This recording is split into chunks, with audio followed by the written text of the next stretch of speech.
temps. Laisse-moi passer. Voilà.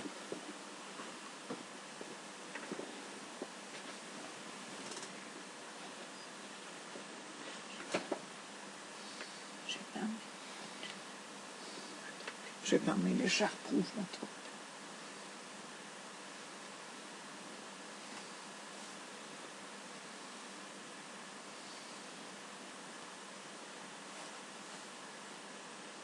Bonsoir à vous tous.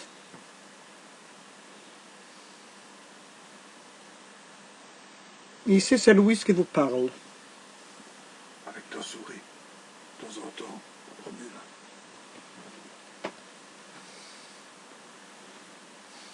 Vous allez vous demander de quoi je vais vous parler. C'est assez spécial. C'est un peu dans mon genre.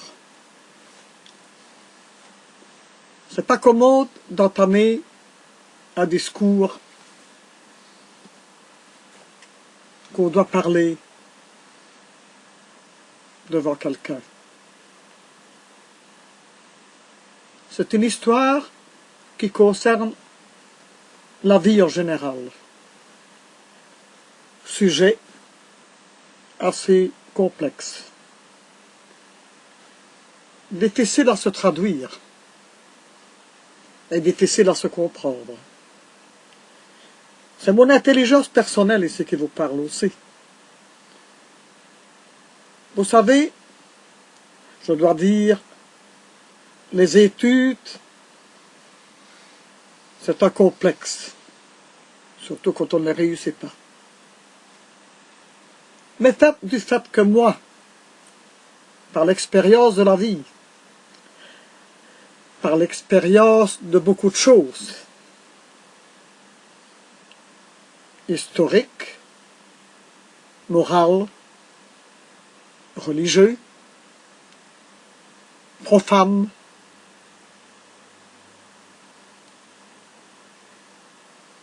et aussi fréquentation inconnue. Vous savez, le sujet que je vais vous expliquer, ce n'est pas très facile. Je dois même moi-même vous chercher les mots pour ne pas être ridicule sur ce qu'on dit.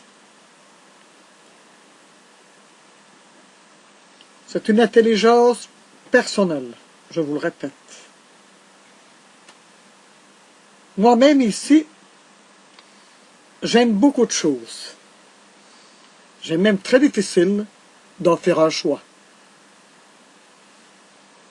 Parce que, vous savez, c'est tellement diversifié et beaucoup changeant tous les jours, dans la vie de tous les jours. Tout change sur notre planète.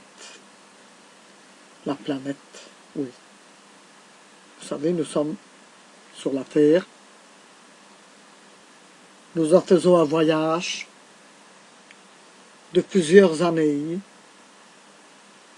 Et à qui un jour, cela se coupe. Et ça, je dois vous dire, je l'ai subi, cette coupure, dans ma vie. J'ai failli. Et c'est pour ça que je m'accroche à beaucoup de choses. C'est là qu'on voit qu'on doit s'attacher à quelque chose dans la vie. Parce que vous savez, la vie est tellement bizarre que vous avez tout un obstacle devant vous, joyeux, rayonnant, et à un moment donné, tout s'arrête. Et là, on se demande où on va. Et cela, je l'ai vécu. Et je dois vous le dire. Je suis ici présente, à vive voix. C'est pas une chose très agréable à y penser quand on a vécu. Je reviens de loin. Ça a été un accident imprévu qui m'a marqué qui me marque toujours, parce que j'ai toujours peur de rechuter de cette histoire. Enfin, oublions. Continuons notre vie. Parce que j'aime pas beaucoup d'en parler. Parce que je l'ai vécu, cette histoire-là. Heureux que dans la vie, nous avons un secours que des fois on ne s'y attend pas. Mais ça est là. Au moment où vous ne vous y attendez pas, il y a toujours quelqu'un. Ça a été moi. J'ai vécu ça aussi. J'ai eu quelqu'un qui m'a aidé. Je ne vous dis pas qui, vous savez. C'est personnel. Mais ça y est. Ça a été fait. Et c'est ça que j'en dois beaucoup aussi. À cette histoire. Vous devez bien savoir, hein. Vous devez bien me comprendre un petit peu de quoi je parle. L'accident est imprévisible. Histoire de vie. De tous les jours. C'est pas commun. C'est pas historique. C'est quelque chose qu'on a vécu et qu'on continue à le vivre. Moi, je dois vous dire, je l'ai surmonté, cet obstacle. Mais il y en a qui ne savent pas y arriver. C'est pas toujours évident, c'est pas facile, et c'est pas commun. La vie, c'est la vie. Vous savez, on ne décide pas de ce qui doit arriver, de ce qui peut encore nous arriver. On ne sait pas prévoir ça. Mais nous devons être vigilants à ce que cela n'arrive pas. Quand il arrive quelque chose que, bon, vous savez, nous ne sommes pas des éternels. La vie, c'est un roman vivant. Et nous le vivons tous, ce roman. C'est un livre de la vie qu'on ouvre, et quand on arrive à la moitié de ce volume, on se dit, tiens, où suis-je? On continue. On arrive à la fin. Mais, le livre, il a une fin, tandis que la vie n'a pas une fin. C'est une séparation entre la terre et la vie humaine. Et ça, c'est différent. Et ça, tout le monde y passe. Juste pour te dire quelque chose. De temps en temps, tu fais ça. Ouais. Regarde, tu as le curseur qui bouge pour ne pas que ça s'éteigne. Alors, vous voyez, cette parodie de livre, de la vie, de la coupure, du continu, c'est scientifique, hein, tout ce que je vous dis là. C'est pas commode, vous savez, de vous parler sans préparer. Ce que je vous parle ici, c'est automatique, hein. C'est au moment présent. Et je m'enregistre. C'est pas donné à tout le monde, ça. Je ne m'en fais pas une gloire. Mais je suis quand même fier d'en arriver là. Parce que vous savez, ça m'a toujours chiffonné, ça. Me voir parler. Parce que j'aime bien. Ça fait partie de ma vie, ça. Alors, pour revenir à notre science, un peu plus compliquée, direz-vous. Les savants, vous savez, ils ont étudié. Et ils étudient tous les jours. Parce que tu sois n'importe comment, que tu sois n'importe qui, on apprend tous les jours de sa vie. Jusqu'au dernier jour. Seulement, tout le monde ne sait pas pratiquer ça.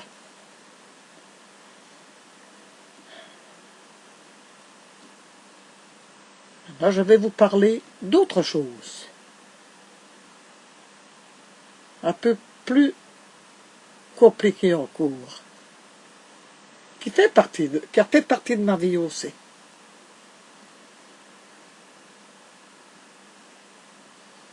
La religion catholique. C'est quoi? Point d'interrogation. C'est un obstacle, diraient certaines personnes. C'est pas facile à être dans ce milieu. Mais il y en a qui s'expriment et il y en a qui le cachent. Ils ne se dévoilent pas ce qu'ils sont. Même d'autres, dans d'autres branches, il n'y a pas que le milieu religieux, il y a d'autres ouvertures, toujours dans le mouvement plus ou moins chrétien, catholique, politicien, tout ce qui s'ensuit. Mais il y a quand même quelque chose qui nous marque.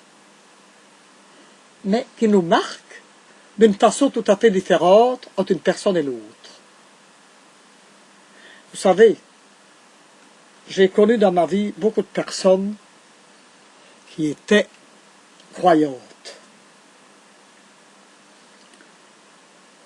Mais malheureusement, ces personnes, elles ont eu des déboires dans la vie. Et qu'est-ce qu'elles m'ont dit? Ah, moi,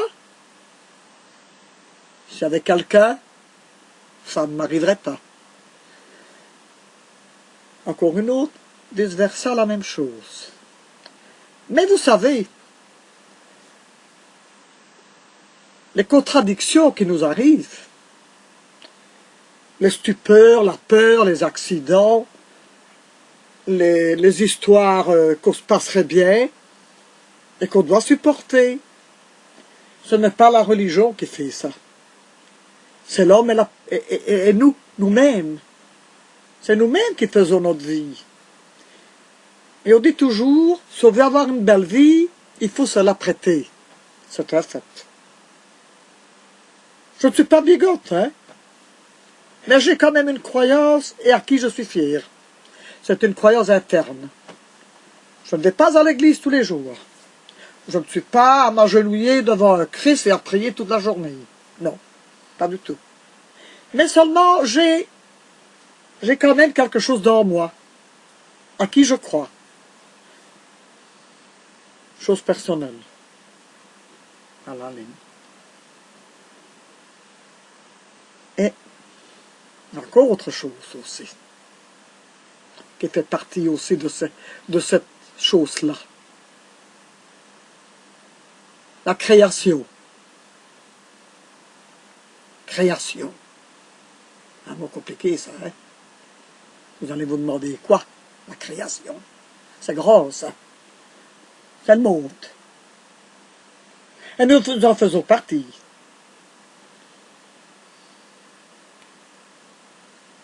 Le monde. La terre.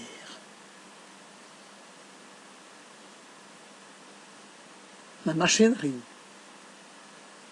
Le mécanisme. La croyance. La voyance de quelqu'un. C'est quoi? C'est toute une intelligence humaine. Mais l'homme est invisible dans son intelligence. Il ne voit pas toujours ce qu'il veut. Il ne voit pas toujours où il en est. Mais alors en plus, le découragement de quelque chose qui n'aboutit pas dans ce qu'il veut, que ce soit homme ou femme, nous ratons notre vie en étant comme ça. Parce que la croyance, c'est une chose, être matérialiste, c'est encore autre chose, et obtenir ce qu'on veut, c'est encore d'une autre manière. C'est encore une expérience. Laquelle? Le travail. C'est quoi le travail? C'est beaucoup, hein, ça.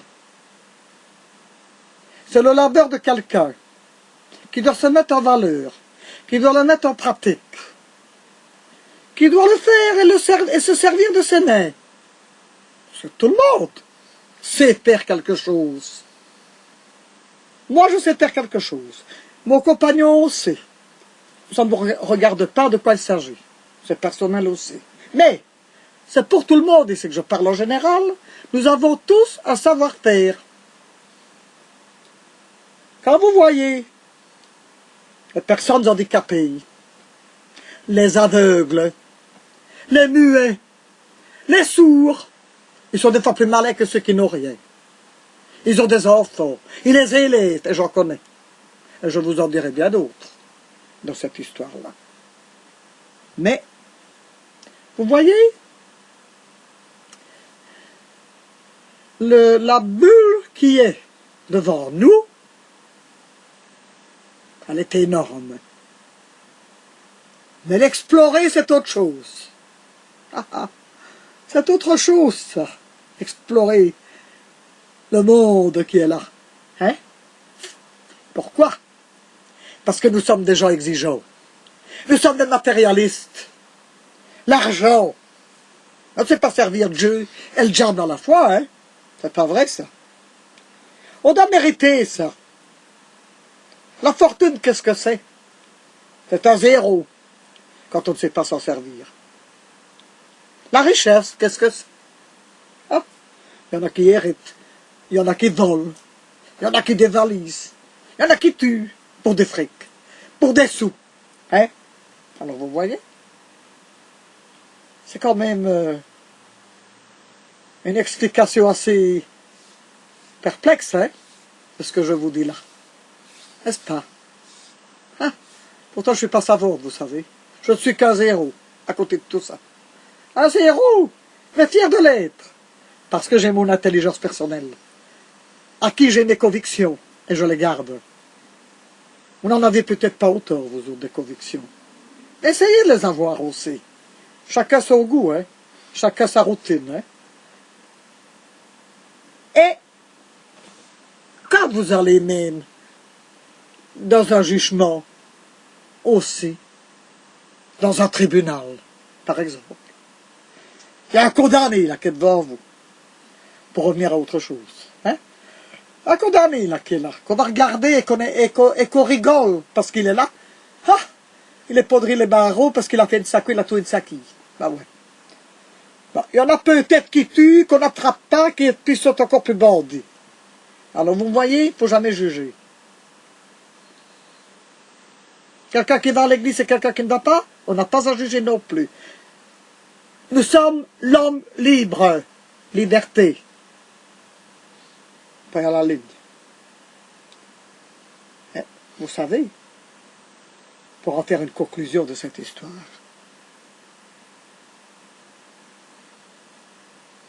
je mets une parenthèse entre ce paraphe et celui que je vais vous raconter maintenant. Point à la ligne pour ça. Je reviens à autre chose. N'oublie pas ta souris. L'armude. Ouais. Oui, oui. Alors, deuxième sujet. Ça, ici, c'est un peu quelque chose à qui je tiens à parler. Mais c'est pas facile. Il faut que je pense à ce que je dois dire.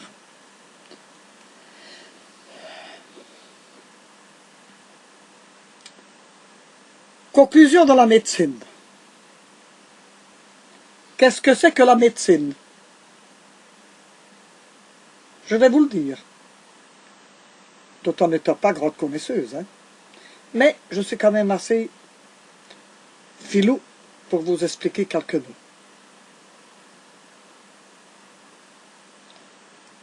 J'ai passé par plusieurs étapes dans les hôpitaux. Quand vous voyez ce que vous voyez chez les médecins, les malades,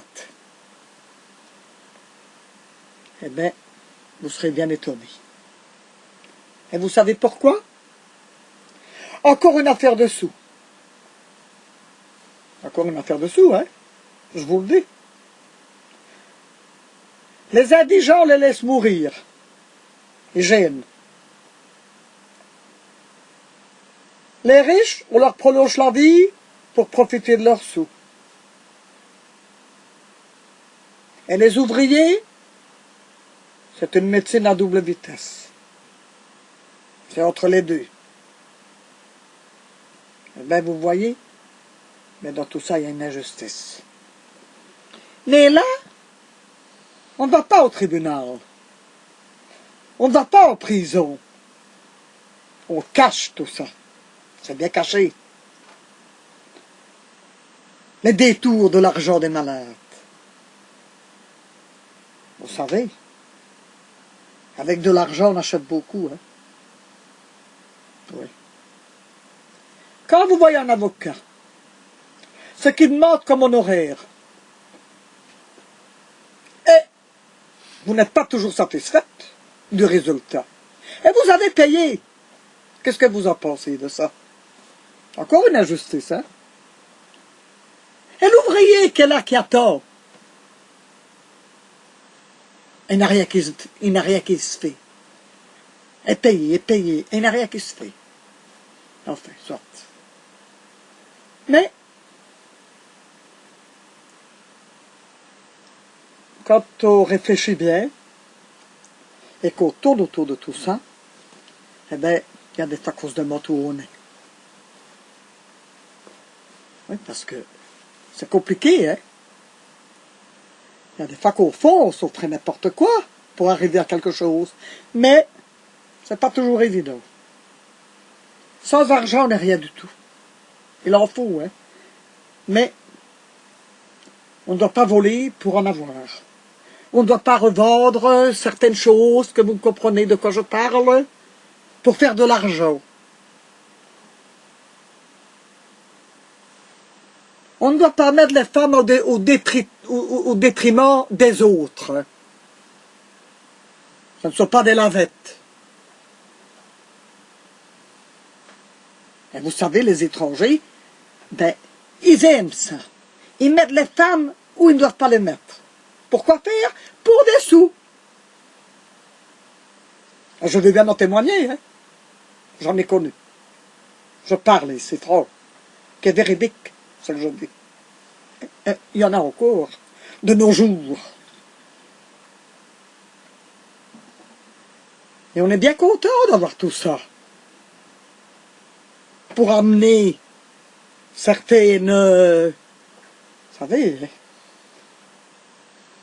certaines fleurs, là, hein. Mais c'est pas toujours agréable, tout ça, à supporter. Pour en revenir à une conclusion de toutes ces choses que je vous ai dites, je vais vous dire la plus belle et la plus courte. Vous savez quoi?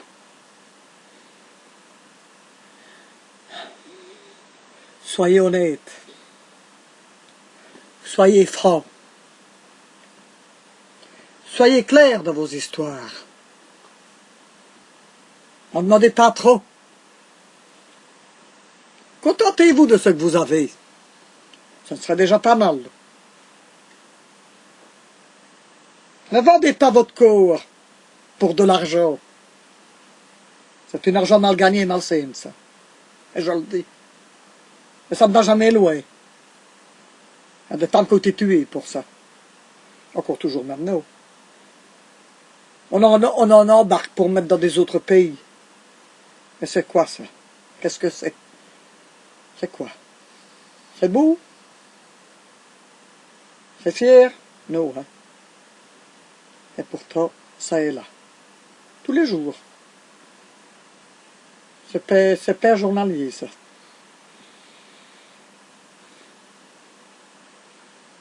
De toute façon, je vais vous dire, hein, la vie, c'est une accoutumance. De toutes choses. Et les gens, ils en profitent de ça. Vous voyez? Ils en profitent, hein? Ah oui!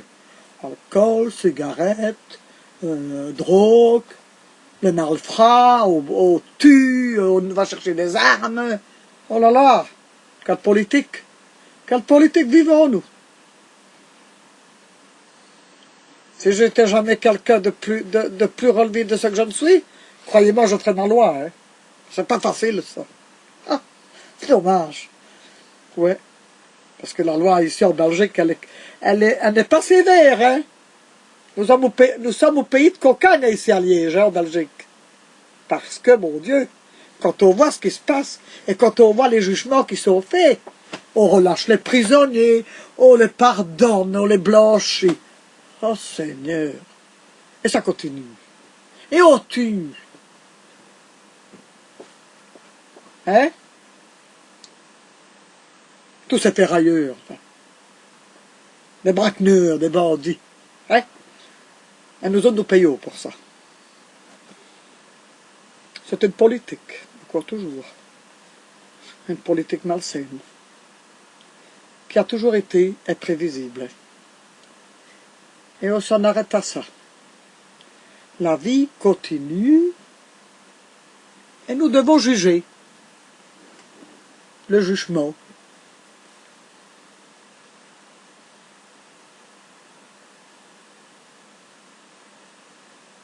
Le jugement normal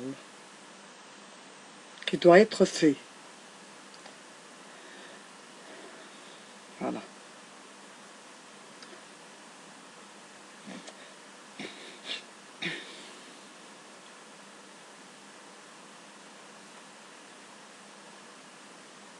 Ben oui. Que voulez-vous?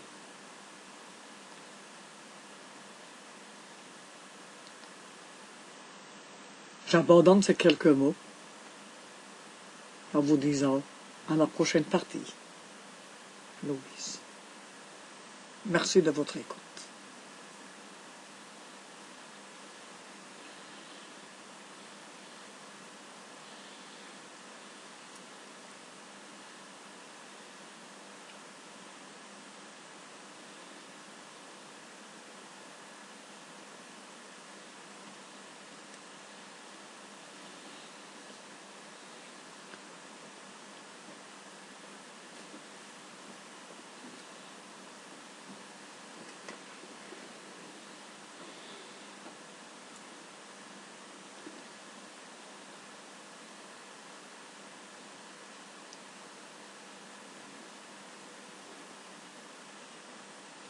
On va écouter. Je finirai une prochaine tournure parce que je ne sais pas suivre. Hein. C'est beaucoup, hein? Hein? Ben oui.